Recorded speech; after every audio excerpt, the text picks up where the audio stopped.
Welcome back to our coverage of Worlds 2016. We're setting up for the day's final matchup, which pits third seed North America Cloud9 against the LPL's IMEI. Honestly, I don't even know what's happening anymore. This one was already going to be hard to predict, though, right? Because Cloud9, they're coming off a long and draining game against the Flash Wolves, where they were behind pretty much the entire time. Yet, contrary to what we just saw with SKT, Cloud9 actually did make that comeback. But even when you win those games, it's a very draining experience, right? And Meteos is actually the only jungler at Worlds who does look a bit off on Lee Sin at the moment, right? They actually have 0 kills pre-15 minutes as a team and 7 deaths. This is definitely the lowest, as every other team has had early kills. Cloud9's early game definitely is a point they need to work on. I mean, no kills, no assists in the first 15 minutes lets you know that it hasn't been the time to shine, but Impact on the other side of things from Cloud9 has kind of been the shining light. He's been the one drawing pressure. He's been the one making plays, especially if you look at this Flash Wolves game. It felt like we were right back to regional qualifiers time when it was Impact on his own, not getting jungle help, being the pressure valve to really allow his team to open up. And there's actually another fun storyline here. Now, after SKT's loss, Korea is 6-3. This is also a game of regional pride because the winner of this match will go into the first break 6-3, whether it's China, whether it's NA. So 2 regions be locked, at least in terms of regional pride at the top. That would be cool, but as an NA fan, I know that week 1 is just one thing. That's true. Week 1 week 2 is very important. Yep, and looking at the other team here, we have seen that, IMEI's games have shown that there is somewhat of a lack of coordination, but they came in saying it would take some time. Now, there's definitely 2 teams that have been challenged. Yep. It's very hard for them to be decisive at the end of the day. They have their language issues. That's why we do see some potentially messy games like we saw in IMEI's victory over Flash Wolves right at the start of this tournament. Exactly. I mean, we've had so much excitement all day long with all of these matchups. This was the one where that people were having the hardest time to predict already, and I'm very excited to see how these 2 teams actually evolve as the group stage continues. Well, Kobe, it's game 6. I want some more excitement. Let's get into the starting lineups. First pick goes to North America's LCS, Cloud9. It's gonna be top lane Impact, Meteos in the jungle, Jensen in mid, Sneaky at AD carry, and Smooth as can be Smoothie at support with Coach Reaper.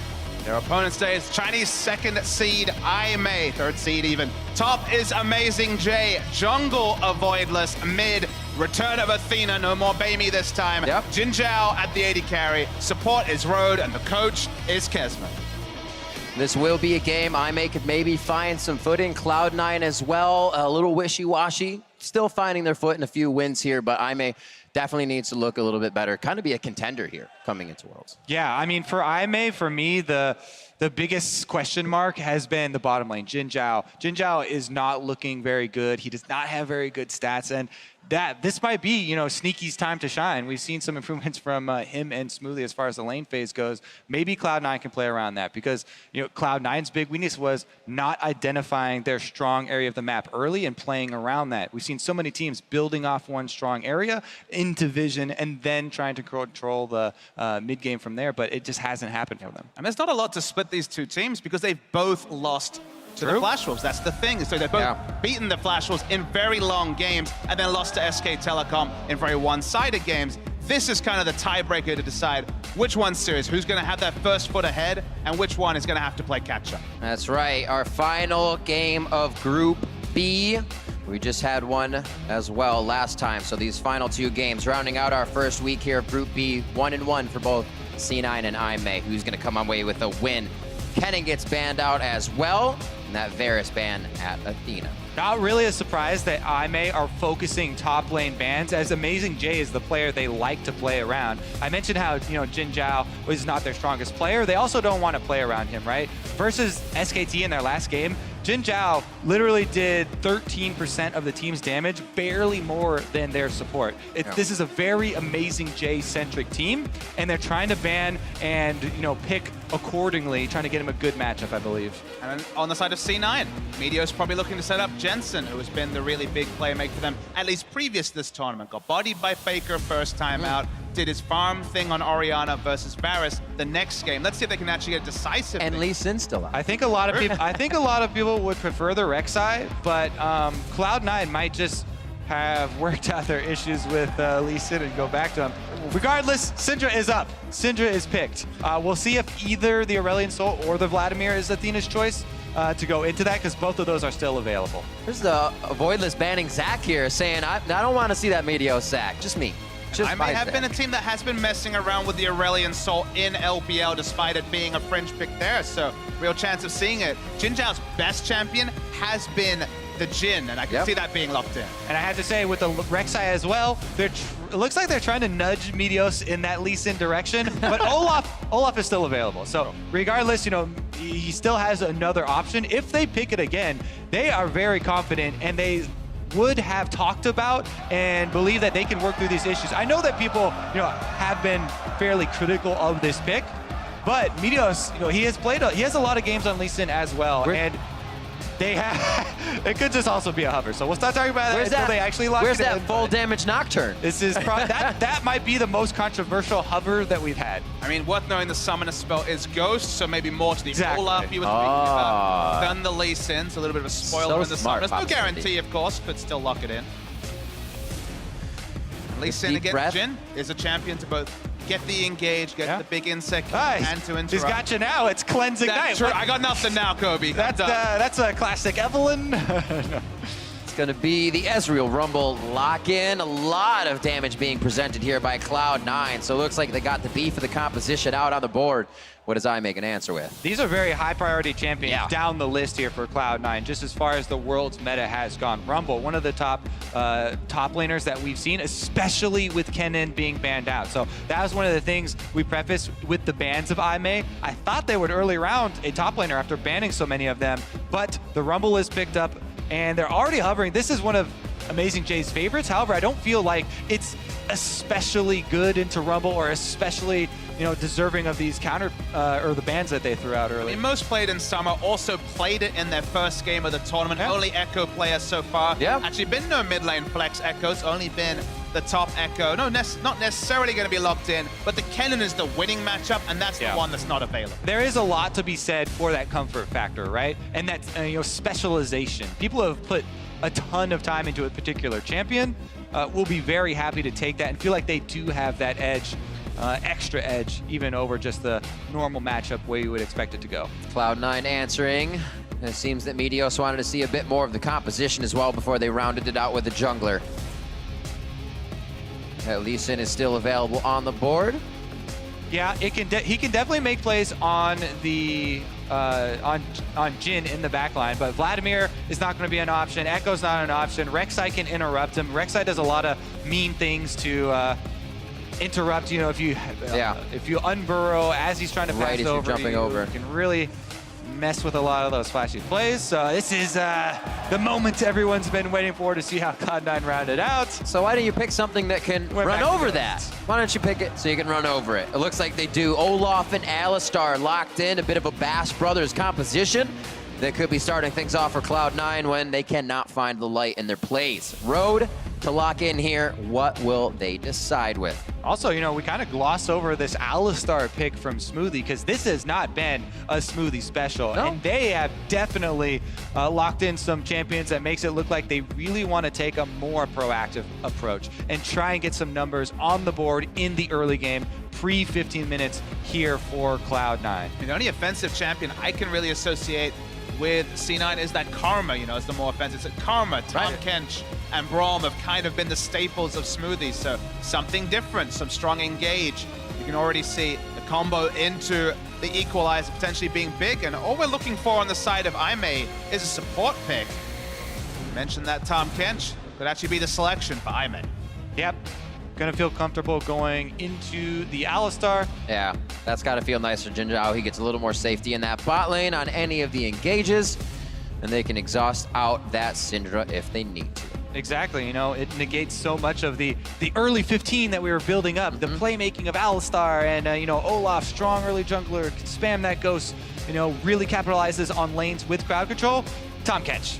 Oh, eats them up and saves whoever got picked out. So I really do like that drafting from Aimee. Good answer with their last pick. And that's why a lot of teams more and more over the past months have started to save their supports for counterpicking the enemy team rather than focusing so much on that lane. Well, you know Jensen is stoked to finally have his hand on the Syndra. He was playing Syndra just as the playoffs started over in NA. A very good Syndra player. They love to funnel resources into Jensen. And if they get him a lead, he'll be the perfect man to carry Cloud9 forward. He really does love playing his lanes aggressively.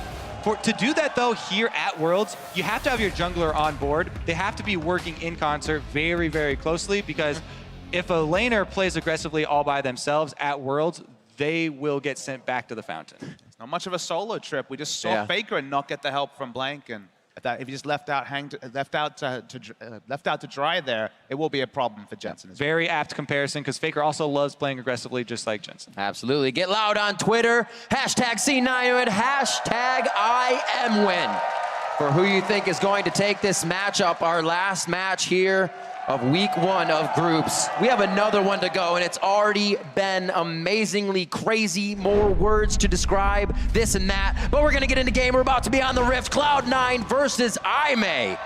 And we're gonna see who can take the last victory of the first week of groups here at Worlds. Like Jet said, everybody's gotta win. It's been absolutely amazing. Who can put one more on the board? Well, everybody has a loss. That's true. Way to be glass half full. Lost. No, you're right. You're right. Kobe. Not everybody has to win yet. The wrong word came out of my mouth. Thank you for the correction. Still, who will put a win on the board here? That one I'm sticking with. Either Aimee or Cloud9. I'm sure of it. God. Also, that's why you have that job and I have we're watching League of Legends, Riv. Everybody's a winner. Yep. Can we get more cheesy? All right, let's see. They fanned out defensive wards here from Aimee. Doesn't look like there's going to be any early action. And if we take the starting positions into account, it should be a topside start from both. So, nothing really out of the ordinary. I am waiting for the day we get some variation in the Olaf starts, because I really do feel like he's such a versatile jungler in the opening of the game, and everybody expects you to start on the blue so that you do get that flat cooldown reduction and the mana to be able to spam your axes. And playing off that expected behavior is one of my favorite parts about jungling and the mind games that go into it. So far, though, we will just have very, very standard starts for both teams. You used the word expectation. We talked about Impact up the top on his own being the pressure valve, drawing solo kills and also the solo deaths, like you could say. IM do actually path around Amazing J, so if they can get what is very much an interesting top lane carry duel between Amazing J and Impact actually rolling for Aimee, Impact just loses out and doesn't have any of that jungle pressure. Just in general, tracking Meteos this game will be interesting, because Jensen will want to be aggressive, and we know Amazing J and Impact are going to be trading thick and fast early. Good old D-man drawback. I love it. The thick and fast play. So we'll see 2 minutes in. Obviously not much. No crazy jungle paths. It is going to be this aggression in the mid lane we're keeping an eye on. And already a little bit of licking delivered here from Road onto Sneaky. He can't seem to get himself behind Smoothie, who's trying to grab that brush control. But with the ward, Road knows when he can get in and out of these little attacks. Yeah, as we said, Olaf loves ganking early, and he loves ganking lanes that have their own crowd control. So that would be mid lane or bottom lane here for Cloud9, especially since it's a double melee matchup for the supports. Those guys are going to be trading very, very often. And if they do get locked up, it's very easy to collapse there in the long lane, spam the Ghost, and get some summoners out at least. Voidless gets the Scuttle Crab first, though, so extra vision going to help out there. I like the little play by Road as well. Let's make sure we see it. Nobody's here. Take it safely. They are not leaving anything to chance in the early game. And Meteos, he was in position, and people say, oh, there was no ward there. Why didn't he go for that? The support was missing, so exactly.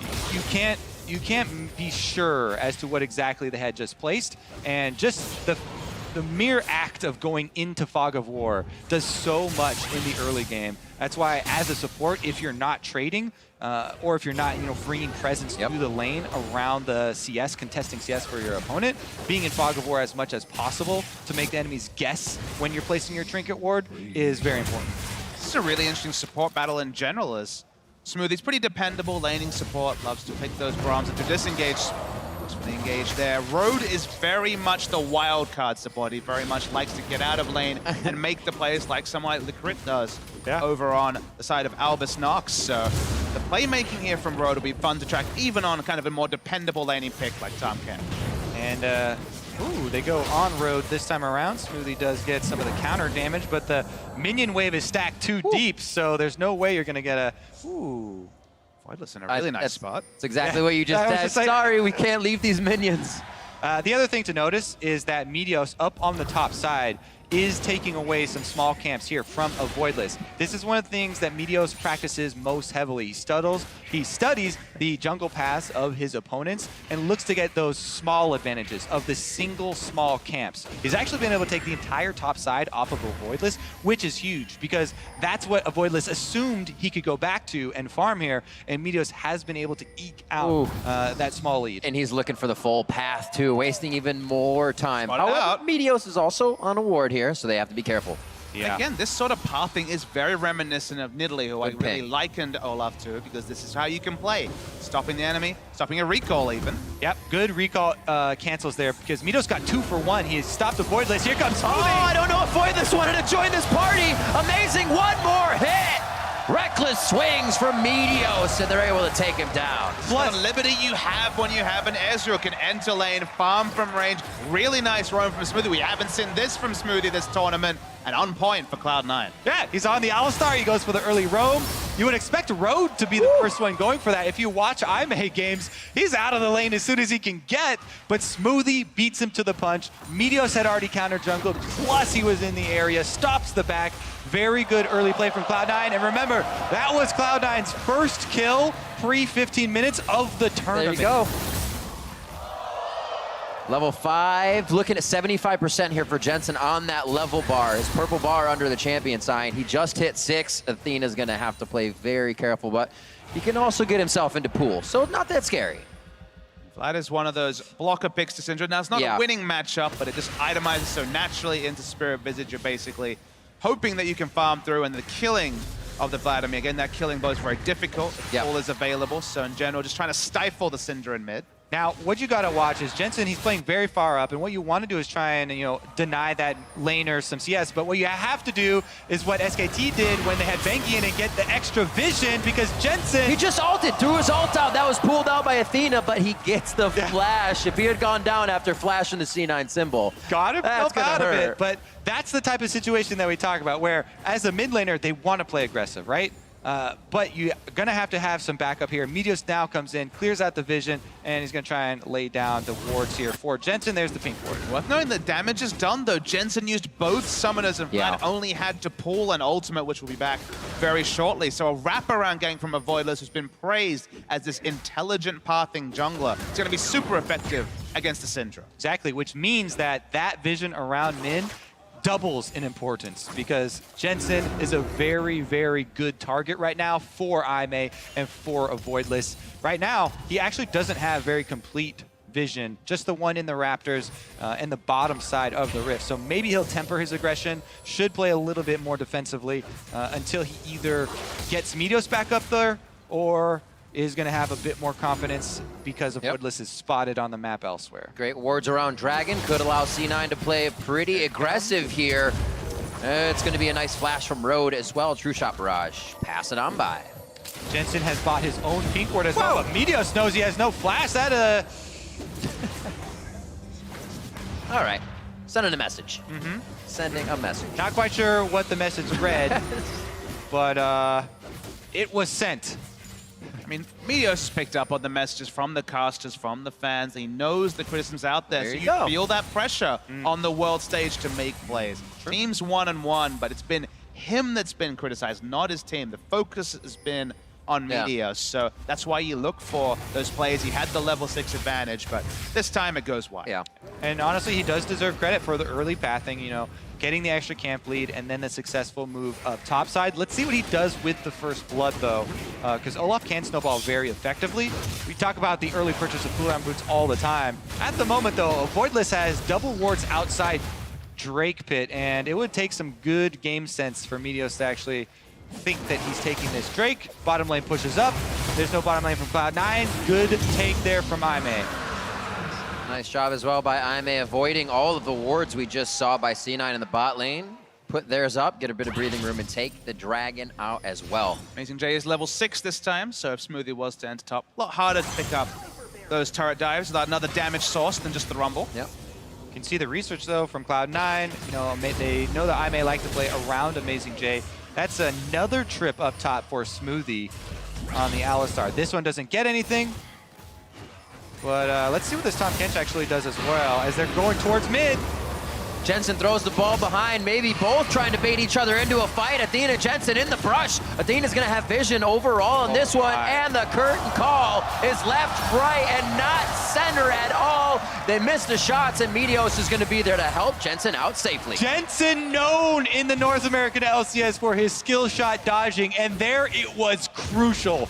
If one of those had landed, it would have meant his death, but Jensen gets himself out of another sticky situation. On the other side of things, Jin Zhao dodges lane, loses a couple of minion waves looking for the kill. One shot would have been the slow and probably could have been the follow-up damage from the Vladimir, but losing out on CS selfishly and not picking up a kill is a heavy cost. Ooh, Impact actually using a lot of abilities here mid lane. Avoid this is gonna be on him.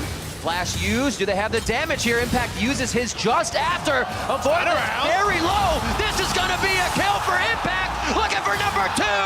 The 2v1 is won. Top die, jungle die, Impact gets the turnaround, and look at, Avoidless shows top, Meteos is in his jungle, stealing away his camps. And Impact does it his own way, 1v2, jungler not even on his side of the map. This is what this player has contributed to Cloud9. Rush had to go out of the team, but Impact took them to Worlds, and he wants to get them out of groups as well. Absolutely true. C9, they know it. Also, you could tell the focus in-game. Smoothie's up there twice. Meteos is up there in the early game. see this again. Impact abuses it. He's got a 30 CS lead on top this of reminds me of, Kobe? Reminds me of PDD casually at All-Stars turning around with a massive Rumble play. Avoidless got too cute in this situation, took the extra turret shot, went down just to the burn, and Amazing J doesn't seem to be tracking his ult very well because he goes into turret range himself. Right. Definitely a mistake there from Aime, but how many times have we spoken of the cautionary tale of ganking Rumble post level 6, right? Riv laughs because we mention it all the time of the possibilities of those double kills. Impact makes it a reality, though. Down bottom, Avoidless wants to answer. Still good to see that Aime wants to put their foot down. They're not deterred here or tempered at all from trying another engage. It looks like they will ward up the bottom side. They have the wards behind Dragon, but all the fight's in front. And Scuttle's gonna help them reposition. Call Cloud9 off. Just a push in mid from Athena right now. 93 to Jensen's 123 though. So definitely a lot of power coming from Jensen. All right, so I really like to put myself in the shoes of the underdog right now, right? We turn this game from Aime's side. They've got losing solo lanes. They've been losing jungle pressure. Avoidless is trying to catch up because both the solo lanes are going down. Now the bottom lane actually going down. Even with all those wards, C9 still tries to power through. It's gonna be Road. Exhaust is there, but it's not gonna be enough on Meteos. And it's Sneaky that picks up the kill. That was going to be the player I was going to point to pull off a cross-mat play to try and get Aime back into it, but he goes down, and that's going to be first turret for Cloud9 as well. The lead is even bigger, Kobe. You look at top lane, it was 2 levels, now just 1, but at least 1.5 levels between Impact and Amazing J, not even speaking about the CS advantage and gold lead from the 2 kills. So we looked at Amazing J to be the one, perhaps to be pathed around by his jungler. In fact, his jungler has done the opposite. He's actually put him in an even bigger hole than he already was. Meanwhile, farm time's in mid. See if they put more pressure here. Usually once Impact gets that, you're talking about top lane, gets a little bit of love for Meteos. It's just Impact going off after that. He almost says, I don't really want any other things happening in my lane. I'll handle it. So you see Meteos now towards that bottom side of the map, clearing up the wards, ganking again towards Jin Zhao and Road. And it looks like they're gonna stay down here and make sure Aime can't set these wards up, which are actually happening right now. Yeah, that bottom lane play that Cloud9 just pulled off means that now Aime, they need to go into defensive mode because defensive warding and playing around your turrets can get you some comeback kills. If Cloud9 play too aggressively and go for one of those dives, Aime look like they really need to turn a mistake around in order to turn this mid game back in their favor, because Cloud9 are jumping out to a very big early lead here. It's really hard to see how they're going to do it, though, Kobe. Yeah. Same with you, Riv. I just don't really see how IMA can find the map pressure when so many individual lanes are losing. And then the in-jungle matchup, if Olaf finds Rek'Sai in a long enough space, he also has the ability to take down the Rek'Sai solo. That's why they have to go into defensive mode and look for the unforced error. Looks like they can't control the resource at this point, even with the wards. Bottom turret being down. Cloud9 is working the inside of the jungle so nicely here, knowing there's no protection for IMA until the second tier turret. This means that mid lane is going to start getting pushed in as well, and they have to be a little cautious with the Void Rush. I think they're also going to have to give up this dragon. This should be Cloud9's Drake 100%. You see them doing laying the groundwork right now. These wards, this invade on blue quadrant right now, this is all setting up for the Infernal Drake. And they get the Gromp at least. I may get a little bit of their jungle back. But yeah, Cloud9, this should 100% be their Drake, and Infernal is going to be a big one for them. The best snowballing Drake, perfect spawn for them. They're pinging the ward in Tribrush, saying, yeah, there's a ward if you need it, but I don't think we're going to need a teleport just yet. A flash out of a Voidless. That kind of hurts his engagement. Impact's coming in as well. Smoothie forced to throw on the ult, but Meteor says, I'll tank it, don't worry. Impact teleports in. He's got his ultimate available. He lands the slow. Ooh, the red carpet laid out for Road. They should be able to get out of this pretty nicely. Flash forward from Impact. Another 2 kills as Impact starts popping off. That's why you need to focus the top lane for Cloud9. They got Impact ahead, and he is taking over. They did focus the top lane, Kobe. It didn't go so well for them. SKT, now C9 Impact, really setting up and just putting IMA further and further into the ground, only just taking the turrets, mid and top lane turret. That would be basically the god tier first 20 minutes for Cloud9. And the picks coming in had to ease Cloud9's mind. Jensen getting Syndra. That means Meteos, if he does have to go on this Olaf, is going to have a push mid lane. He can go ahead and have a foray in the jungle with a Voidless if he wants. And that's pretty much what happened all game. We'll see this from the teleport one more time. I mean, you see the start of this, okay, I guess he wasted the teleport. It's not needed. They already got the objective. The kill onto Road was almost an inevitability, just how much damage, but that's the full value out of the Ezreal ultimate, and then what a snowboard rumble can do. Jinzhou had flash also actually on that Jhin, I believe. Decided to go down with his lane mate. I also don't think it kind of all happened in succession. He still has flash, but I don't know if that'll... Up back to the Tribrush. Does it happen? Road is here. Can't get in his belly, but you can definitely help him fight now. Back up. Double. Impact's right above that 50% gauge. He's going to be doing some good damage if he does decide to turn around, but it looks like he saves the sums and saves that. Oh, he doesn't have any summoners, so he just goes down. Yeah, good turnaround kill there for IMA. I mean, Impact had a bunch of the kills on him, and now they've got some time with the turret as well. Yep. I don't know if they, they don't have any deep vision, so if they choose to stay here and try and burn the turret down, it's a risky call, and it means that they feel like they have a lot of ground to make up. They've called a Voidless down to try and help out with it. It's not taking that much damage, so they are going to have a bit. They're actually going to have to back off here for this wave, as they don't know where Jensen is, so that denial of vision actually scares them off, and they are able to hold bot turret here. So C9 still with the first turret on the board and choice of where to go next. Sneaky rotated top, couldn't get the turret either, but so just a kill, no answering objectives either way, so IMA will take that given how the game has opened up. Yeah, Impact still with a very big pressure lead over Amazing J. Oh, yeah. There is no teleport for Impact though, so Amazing J might have the option, of trying to turn the numbers around on the other side of the map. Cloud9 need to be cognizant of this fact that Impact, the one with a lot of their kills, cannot join the fight. At the moment, he's up top, pushing that wave in. So the rest of the team should play accordingly, apply pressure, but be very willing to back off if 5 members of IMA commit. On a simple level, a lot of the gold lead is in the pocket of Impact. So if we fight 4v4, the game is deceptively closer than the otherwise indicators we have available to us might suggest. See what the next decision here is for Cloud9, or even for IMA. Maybe they are the ones to make the first move, as Cloud9 over pressures possibly on mid. the numbers aren't really there, and it seems like C9 is just able to group up and collapse that much faster. Amazing J and Smoothie are going to meet for a little walk on the side here. I don't know if this is the full engage, as C9 is just posturing to say we can win this fight if you really want to. Definitely some big improvements from Cloud9 from the beginning of the groups into this game. They're staying at the objective here. They want to continue to use the bottom lane pressure to whittle down this middle turret.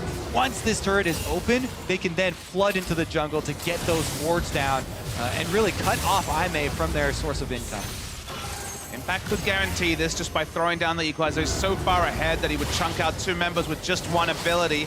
But they're holding it just in case there is an attempted engage from IMA. Oh, it's going to be on to Smoothie. He's pretty much the main focus now. Road eating up Voidless, keeps him safe. It's going to be Amazing J going down first. He chrono breaks back and flashes out to get the safety. A lot of chaos here. They're going to have to refocus to get back into this fight as, yeah, Athena almost picking up a kill as everybody's trying to flash in, be the next surprise attack. But now everybody's in the middle of the fight and it looks like they're going to back off. Oof, very intense fight there. A lot of summoners used, but Cloud9 can just go back to base and heal at the fountain because Impact is the only top laner left up here. I don't know if Amazing J's gonna try and get back. Let me see what the top turret health is actually. Impact can push the wave.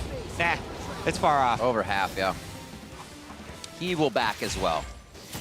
First proactive move from C9 that didn't net them a big objective. They have to back away at this point. They will recall. Items starting to come in for IMA. Remember that fight was with Athena still very much in the tank phase, which is the Spirit Visage and a bit of aim. Absolutely. Honestly, that proactive move from Cloud9 did earn them most of an objective. 90% of that turret. That turret is very low now, so I feel like going back to that same objective and finishing the job will set them up very well for this next Drake. 17 seconds on the Ocean Drake. They've already started to put more of those wards up.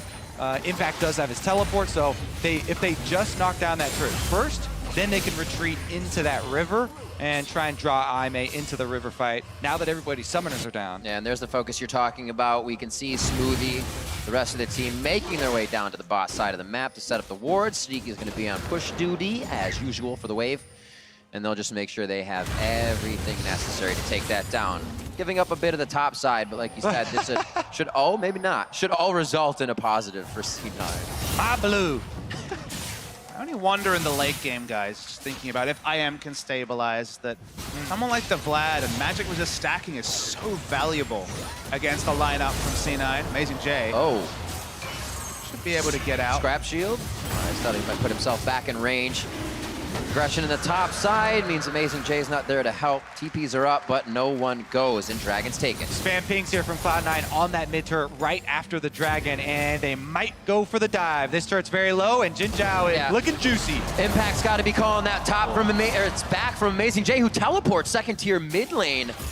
Just the pressure scares that out of him. That's actually very big for C9. Yeah, couple of flashes out there, or actually flash and teleport from IMA. Cloud9 do get the objective. Good flash from Road, though. Able to eat up Jin Zhao and then flash, expecting the headbutt, so he gets punted to safety rather than going down with the ship. So the gold lead's there. Again, I just have those small queries, specifically Vladimir here at 4-5 items. Not really any answer on C9's side. Only real hard lockdown is the headbutt pulverized that has much higher targets or higher value targets for the Elsa to be facing. A champion like Braum can really work very well against a Vladimir team fight-wise from support, but I just feel like there might be an item threshold for IMA where 5v5 team fighting is going to be very execution heavy for C9. We've already seen kind of a scatter in these fights. C9 not finding that priority target or it getting away with low health and IMA trying to get back in. So I expect those fights to continue throughout this game. It's going to be fantastic. Coming up on 23 minutes. Like you said, though, C9 with that lead as they look for Amazing J. Yep, they've got 4 people up here, so Amazing J gonna have to pull some fancy magic to get out of here.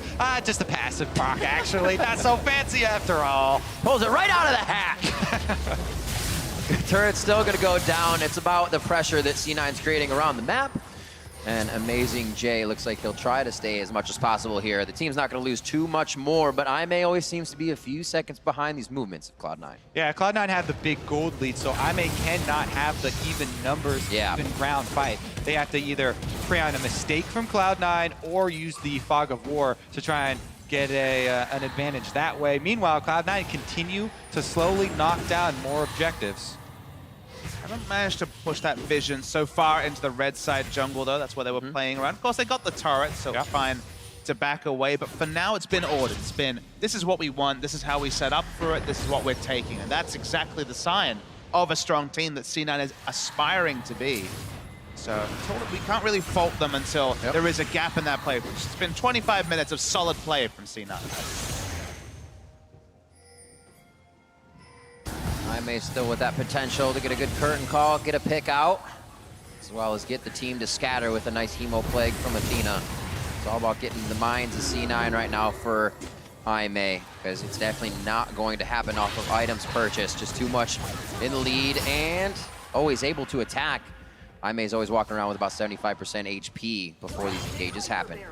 4K gold lead right now and 0 turrets in favor of IMA, which means C9 has just about the other side of the map and theirs to work with now. Given how the game's gone, you have to commend IMA for picking up as much CS they had. There's no big CS holes to really ruminate on. Only in the mid lane again. It's at 40, which I guess is finally getting to that point at 25 minutes. But just given how dominant C9 have been, it feels like there should be advantages in multiple lanes.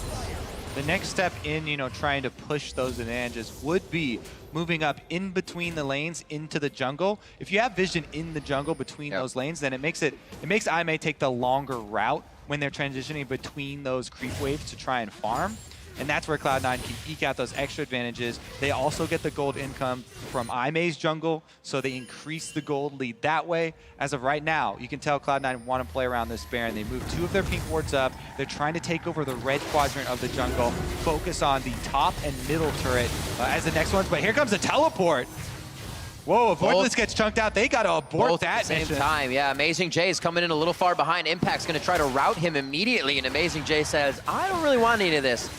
They're fighting over a lot of vision near that Raptor brush. Nothing's going to come of this fight just yet, but both teleports used and all summoners still up for engaging. Guess you'll take that if you're IMA. You're swapping teleports with Impact, who of course still has that lead over his direct opponent. Was matched, so at least no global advantage for C9. Every time you see Vladimir delete a minion wave, you start to wonder about where this game may go if it continues to be dragged on. Definitely something to keep in mind, but Cloud9 are doing what we just talked about. They set up the vision in between top and mid lane, and they've been trying to camp there. IMA able to work around, grab the minions though, and Cloud9 actually give up on their red quadrant outpost here and go back to purchase. Second locket now coming in for Road. Looks like they really want to get some of these shields down, even if there's a bit of diminishing return on that. But they want to stay alive. Impact's doing so much. Jensen is zeroing people out. It's one of those games where you almost have to dodge all the ults to be able to use yours. It's a little bit surprising that Sneaky's gone for the higher damage choice with the Ezra's gone for the Trinity Force rather than the Iceborne Gauntlet for another latent CC to potentially slow down the double melee in terms of Amazing J and a Voidless, and also Vladimir, because we already commented on the lack of lockdown. Iceborne Gauntlet's only a little bit of that, but the damage there, the control is not. Road getting chunked out a little bit in his own jungle, and actually everybody converging here into the scrap. Road may have to use that thick skin soon. Pops it.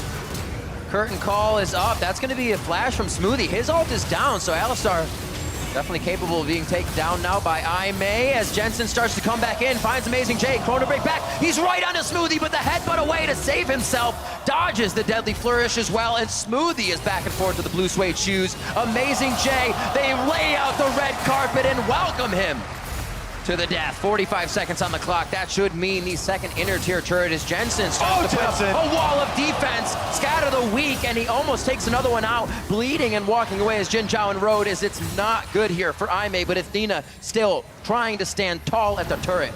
Athena was out of position the whole time though, guys. He didn't manage to find it, only ended up ulting to dissuade Jin Zhao from going down. The collapse was better from C9, but only a single kill to show for it. Man, that was actually pretty touch and go inside the jungle. Sneaky was screening Athena out of the fight by firing Mystic shots and trying to zone him away from the team, barely allowing Meteos and the rest of the crew to escape. Here's actually the chase down after that, though. This is the comboed stun and ultimate from the solo laners of Cloud9. Nice accuracy there. Sneaky jumps forward to pick up the kill as well, so they get it on their AD carry. Got stuff from Jensen to pick up the only kill. Looked like it was going to go killless despite all the trading. C9 continue to push up. They've lost that vision around the red side jungle, so Baron once again goes to become a pretty hard objective to crack, but otherwise, C9 looking good. I love the way Jensen plays that.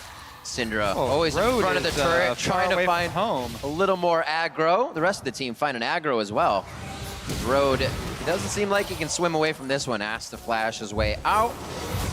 And that'll be something they can continue to work on. A quick, thick skin. That's going to lose Top them five. a decent amount of pressure, though, because Absolutely. Cloud9 have a huge wave top, and they're running straight up mid lane at the same time.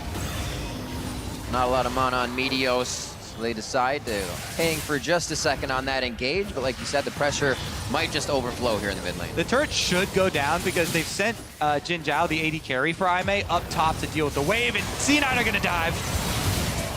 Pushing back, Voidless, he tries to flash out of this fight. Parallel Convergence actually locks up Smoothie nicely, but he already has the Unbreakable Will on, and that will be a Voidless going down as he cannot flash away from the danger. They're making sure that the priority targets aren't ones that can get away in these fights, and they are choosing very well. They might just choose the turret to be their next target if Athena's not in range. Coming up from the pool, he stays alive. Amazing Jay alive on the outside, but everyone is limping away, including C9 here. Jin Zhao picks up a kill there with one of his last bouncing shots. And it is so back and forth. C9 are actually leaving quite a bit to chance in these fights, but still coming out on top. There's another part of that chance. Who's gonna go down? And good night, Amazing Jay. CC Bart never left up onto Amazing Jay. Didn't have his ult available, and for the world's most aggressive teleport as Jin Zhao casually sidesteps the Ezreal ultimate. Unnecessary stuff from Amazing Jay. A little bit undisciplined too, and keeps up that pressure as the crowd finds their voice. Yeah, Cloud9 just send him back to the fountain where he came from. Wow. This is great from Smoothie though, because consider this is when Jin Zhao is picking up 3 group minion waves in top. He's even out of ult range, so for now, no damage from the AD carry. Exactly. We talked about the importance of setting up that big wave top for Cloud9. They got the 5 versus 4 advantage. Yeah. Pretty scrappy kill, honestly, for them to still get it and get out here. Here's where the chaos does ensue, though. They go for the Vladimir, he pools, and they're tanking turret on the way out. Good snare there from Jin Zhao. He's got the red buff as well to pick up the kill onto Impact. And Amazing Jay goes for the 1 versus 4. Feeling good. So many things are playing out in your head when you're teleporting in, and then poof, they go away. You have to wonder about the communication. Sure, if Road was another screen ahead and could just the Tahm Kench devour and take him out, you could understand it, but the coordination not there for Aimee. Remember, Aimee is the team that has to work on the most different languages. They've got the 3 languages the various speakers have, and the coordination is always something that you point to when we see this team play. They are one of the hardest working teams, but it's not paying off for them here as Amazing Jay on that solo mission. Cloud9 deliver him some justice. They also may not get another chance to see Cloud9 limping around like that on the Rift with how much of a lead they've gained now. Just 4,000, but the dominance of the map means you can see initiations like Smoothie running around from the backside. These outer turrets still up almost prove worse because it allows Aimee to be engaged on outside their base. Now push back to the steps in that mid lane. Looks like Cloud9 is going to start stretching them thin across the map. Oh, yeah, they got their eyes here on Amazing Jay once again. He does have ultimate this time, and so they're just going to poke him a little. Just some love taps. They should be able to find another fight at the turret if Aimee are going to take it. Going to be very careful. Got some level 16 ultimates on the side of C9, but not on the side of Aimee, which means a very big power difference. And there's just the start of it. Athena trying to get in with the Tides of Blood, gets knocked off on there. The curtain call is coming through, but there's really no programs to be delivered from Aimee. Nobody's watching the show. They are just going right back for the fight. Could be Amazing Jay getting a kill. This might be that one time where Aimee finds Smoothie! a chance once again. Smoothie flies into the front. They're dropping on both sides like flies, but it may be Aimee that's dropping faster. C9 Sneaky going in for some more shots, but the skills are still being dodged. And it looks like they come away with the turret after a very scrappy fight. Yeah, very close escape there for the last couple members of Aimee as Cloud9 go deep. Cloud9 still took down that turret though. All right, let's take a look at this again. It actually is a couple of good snares. Impact goes under turret range again, and Jin Zhao is able to snare him deep. But here we go. Meteos goes for the dive. He's the one tanking. This is where it switches over to Impact, though. And he's got the snare from Jin Zhao. Does Zhonya's this time, but there's nothing to let him get out of this. Amazing J lands a stun. Smoothie spent a lot of this time trying to consider flashing over the big wall next to this inner turret, going for an engage. Couldn't find it right to the end. As you say, the objective is the small advantage. Could have been more, but split between two decisions and ends up fairly even, all things considered. All right, Drake coming up again. It is just an Ocean Drake, but that will be one extra one to tag on when the Elder Dragon does spawn. So Cloud9 will probably pick that one up. They have complete vision control right now. The map is basically theirs to work with, so they can take... Oh, never mind. They can just take Athena. Doesn't even have time to pool, and we are near 60 seconds on these timers. If they go down to the game, 35 minutes in, and Cloud9 is getting everything they want with these little picks. Yeah, Athena was subbed in for Bamey for this game, and Yeah, that's right. really has been a bit of a passenger. First death, but has just been farming, has been out of position, hasn't been the initiator that we know Vladimir's can be. And with that pick, C9 looked to Baron. Yep, they've cleared out all the vision inside. Zoning here from Smoothie. Road is in there, but that's about it. So they get the Baron, and now they're on the chase. It was a short chase. Short take. Very short chase. I was waiting, I was like, he's gonna get him. I mean, remember how important this game is for the group, though. SKT just lost to Flash Wolves. This is no longer the group with an undefeated team either. Right. And both Aimee and Cloud9 were looking to improve after the first couple of days of Worlds. And these are very important improvements that we've seen in Cloud9 in this game. The proactive play, smoothly with some very cohesive roams combined with Meteos' jungling on the top side, and the top lane focus really paying off for them. It's just so weird to work out the storyline of just individual teams at this Worlds. Cloud9 were destroyed by SK Telecom. First game out had a fiesta against Flash Wolves that went really long. Flash Wolves were kind of the ones that were really under the microscope there. Then have now played methodical and smart in great spades for 36 minutes against Aimee. So if someone asks you to summarize where Cloud9's at, or really any of the 16 teams at Worlds as we come up to the final game of the tournament. Flip a coin. I mean, the analysts, I think, are all kind of holding their hands up in the air because there's been patches of brilliance and patches of just weird play across the board. Definitely the theme. Huge variance this Worlds. What we can say for sure, though, is that we are almost at the end of week 1 of groups, halfway through, as Cloud9 with the Baron buff outside, knocking on the doors of Aimee's base. That's good, because I don't think my brain can explode anymore from this week. It needs to be repaired before we get into next week group games. 37 minutes on this one as we're getting up there in the time for our, they're kind of about average games for Worlds. 12-5, but like you said, Kobe, Cloud9 looking to put the final touches on this game as they approach breaking down the first inhibitor turret. It will be on this wave. They will look for the inhibitor next. Is Jensen getting the cavalry ready behind him to throw forward, and the rest of the team ready to engage. Aimee knows it, and they have to let this go.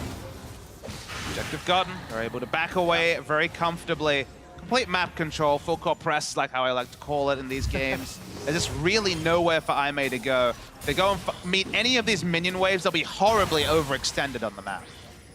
Yeah, exactly. We do talk about how much crazy stuff has happened, but this almost feels like one of the most calm late games that we've had because Cloud9 have had such a solid hold on this mid and late game. They've got 4 of the Drakes, the big gold lead, inhibitor already down, and they're working slowly towards the next one. Seems crazy, but we've actually seen just about the same fight. Cloud9 going low, getting a few kills, coming back and doing it again. Rinse and repeat, and here they're inside the base. Big equalizer. From the mid lane. Ragnarok on for Meteos as he goes through with the undertows, trying to slow for everyone to follow up. A little damage on the inhibitor, but a lot of damage focused onto Aimee as they start going for the kills. Nobody down just yet. Avoidless back to the base to try and get himself healthy, and Cloud9 are looking for the win. 5 members up. They could try and force something. Few more scatter the weak outside. Jensen keeps them at bay. Here goes the go for broke from Aimee. One down as a Voidless falls. They are going to lose Smoothie here, but it may not be one they need to keep as the fight goes on. The damage is on to the champions, not the Nexus turrets, which is getting a little hairy for Cloud9, but they will turn their focus to the Nexus. They will turn their focus to a win. And they will go 2-1 in the group stage in week 1. Only the head-to-head between SKT and C9 stops C9 from topping the group to end the week. It's been a great trail of comebacks for Cloud9, again, after being blown away by SK Telecom. And in this group and in so many others, we're all left to wonder what bounties we have left for next week, because it's been a crazy first week of Worlds. It's been absolutely ridiculous. Picks we thought we wouldn't see, but then picked by more. So getting a little bit more play in the Alistar, the Lee Sin, a few others. Looking at this game, definitely I think something happened there in picks and bans. That Zac could have been a Syndra in that last ban for Aimee. Definitely true. Pick ban has been extremely important here in the first week of Worlds.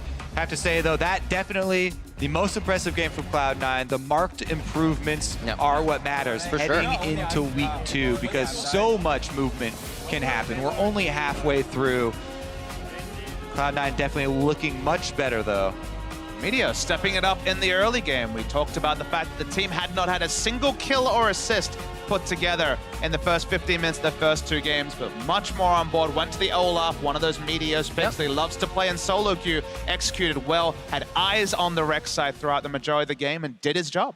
And noticing as well the kind of the story of Worlds, needing to engage at a certain point. Smoothie going on to that Alistar. Like you said, not something we really see all that much in his wheelhouse of something he's going to bring to the table. But necessary, and they identified that. So Cloud9 coming up very strong in that one, as well. NA's got to be pretty happy. But looking at how everything is going, you have no idea how the rest of this is going to turn out. Definitely more upsets could be on the horizon. Definitely, I'm going to say yes. Absolutely. I have to say, though, the top focus, very clear from Cloud9. That was pretty much the biggest change for me. They had a clear game plan, and you could tell what it was. They focused it in Champion Select. Then, right in the opening moments of the game, Meteos is up there, gains control of the jungle. They sent Smoothie on multiple roams. I don't think I've seen Smoothie roam that much, especially up to the top side, for the entire year, basically. And Cloud9 came up with the game plan, and they executed it, which is the important part. Not a level 3 roam strat on a Braum, on a Karma, on this normal champion pool, but certainly something Alistar can do. Took the Ignite, just like Mata, wanted to dodge lane, and got that advantage for Impact. All right, gentlemen, well, our job is done here for the day. Right now, we're going to pass it off to Shox, who's standing by with Cloud9's top laner. Thank you very much, Riv. Indeed, standing by with Impact after the second win in a row for C9 here. I know that you guys yesterday weren't really happy with the way you won. How do you reflect on your performance today? 그 어제 승리 이후에는 비록 이기셨지만 살짝 찝찝한 마음이 있다고 들었는데 오늘 승리에 대해서 어떻게 생각하시나요? 오늘 I think today is good play because we problem is I'm died so many, but just my mistake is team we move is macro is we object control everything. I think it's not it's I can't say good, but I think not bad today. So we 발전하고 있다고. We're still improving. Yeah. Impact, the all-important question, how many times did you say top die today? 탑다일 몇 번 외치셨나요? I did today. I didn't say. I'm just say white dive enemy and kill. And nice. I can see that.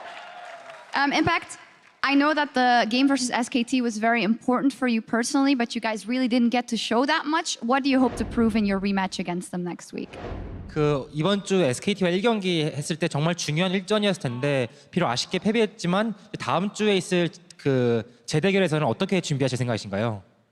I think we first match here with SKT. We problem is ban pick.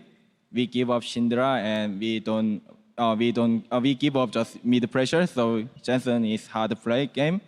But I think we next week we pick is Bampic, and I think we show is good play.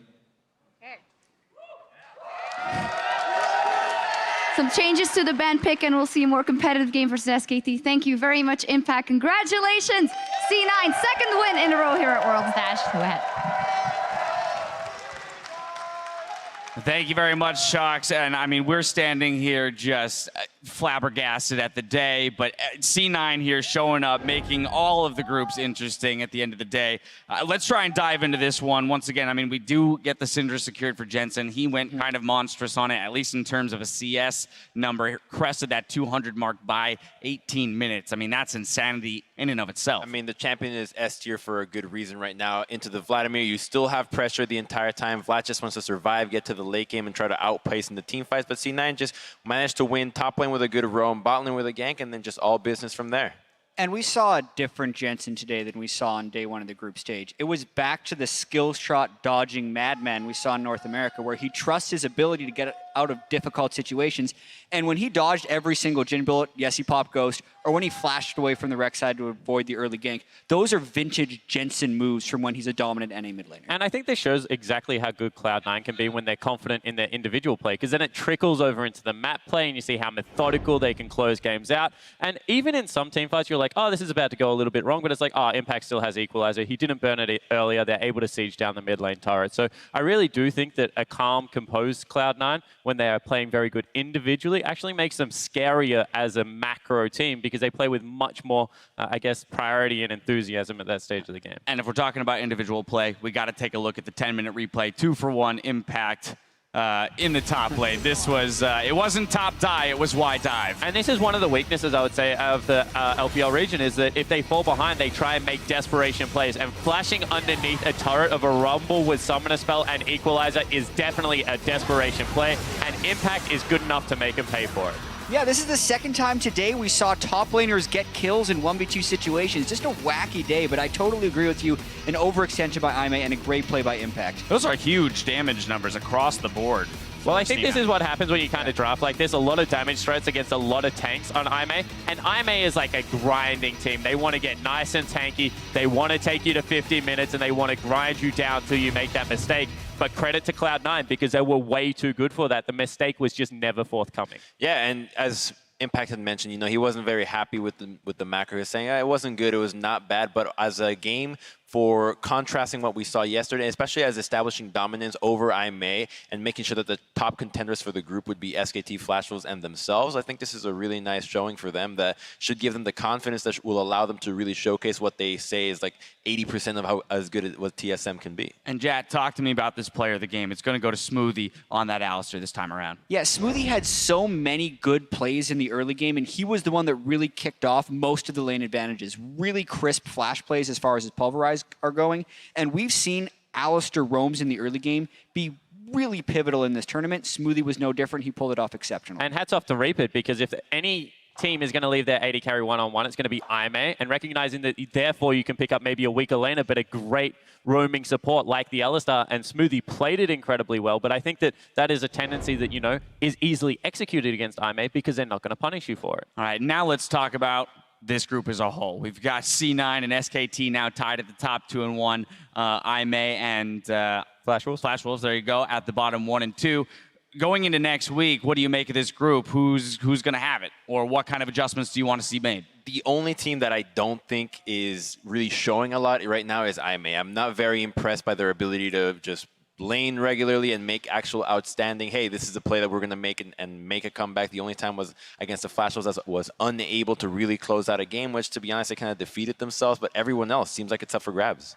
Yeah, I think it's very up for grabs as far as it goes. I still feel like there's a small amount of logic we can use for the madness that's been in this group. SKT still looked the strongest throughout all three of their games there, 2-1.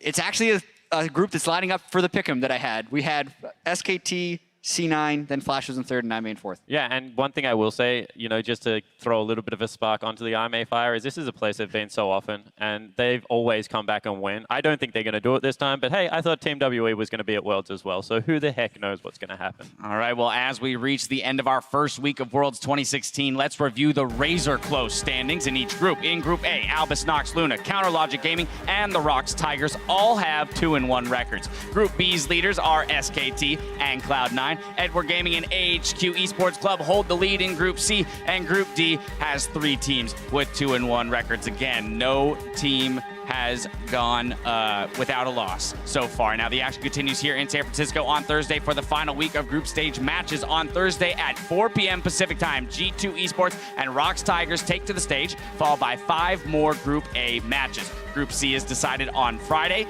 Group D plays on Saturday, and Group B plays on Sunday. And if any ties remain after each group's scheduled matches, we'll play them out immediately following that day's games. And 6-3 for North America, Chad. That has never happened before. Man, Surely, I say it ain't clearly so. can't remember that did not happen in 2015. It did. And it was 6-3 last year in 2015. And then they lost more games than were scheduled for the next week. They went true. 0-10. So hopefully we can see some improvement. I'm super happy that NA was able to do the 6-3 again this way, and I think a much more controlled fashion with some more impressive victories. So they also remember 0-10. I think it's hard to forget something like that, and I don't think it's going to happen again. While I'm happy that NA has actually gotten on the board, I'm really stoked to see that Korea is not just bleeding. They feel pretty bruised right now. They have been taken down. They have been really shown the ropes about the global meta and exactly what it means to try to play against these other regions and understand the priorities that other guys have and how they play the game, and they paid for it dearly. And there are a couple of regions that we had big question marks.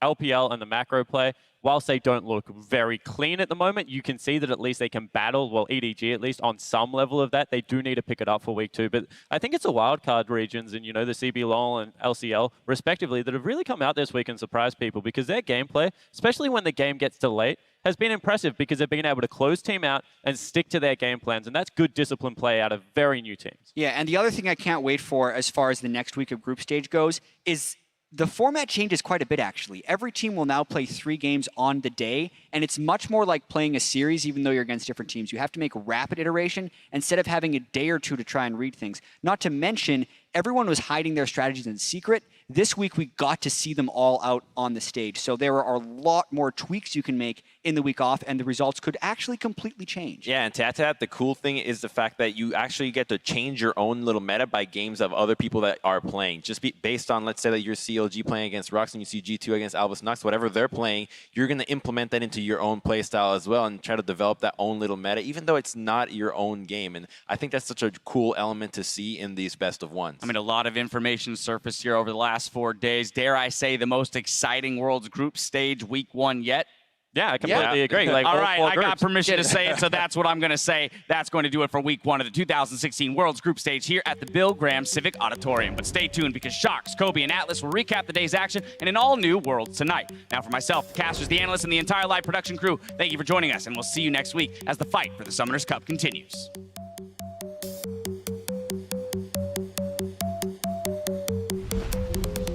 There's only 2 options, win or die. I'm really excited to see the final day of the first round robin just because it has so many little implications for the teams to show their little niche on the meta and show that they've actually improved and not just regressed. So much damage, Yang! He might just be an afterthought kill as the shock blast comes down. Will the Marcus not good for it? But Wester turned up and he's gonna get the first blood. Oh, good Q. He's still looking for it. Fair bit of damage now as the kick's not quite enough. The minions, they're not there, and Revolta, he's gonna be taken down. Slow and Steady wins the race. Slow and Steady eventually kills the base as well. Nex is going down. Under the lights on the high stage. This is a big mistake by Vanderkamp. There's the blessing. Oh my god!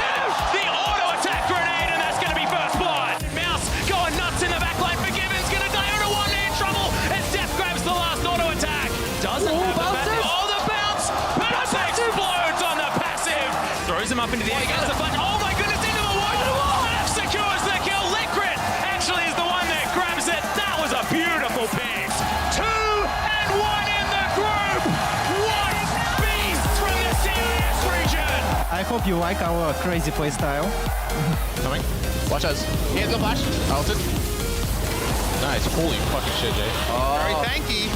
Level 15, 902. Absolutely blows up Bray. Holy crap. He's the only one looking for vision. It's Flash Wolves. Right onto Wolf and Faker. They go down immediately after both the summoners are blown, and that's Duke falling. Flash Wolves have eyes on the base. They're gonna do it. Flash Wolves against SKT. Here comes Oh, I don't know if Voidless wanted to join this party. Amazing, one more hit. Nice impact. Good job. Good job. He die. Nice. Good job, Dirty. This might be that one time where I may find Smoothie! a chance once again. Smoothie flies into the front. They're dropping on both sides like flies, but it may be I-May that's dropping faster. We all left to wonder what bounties we have left for next week, because it's been a crazy first week of Worlds.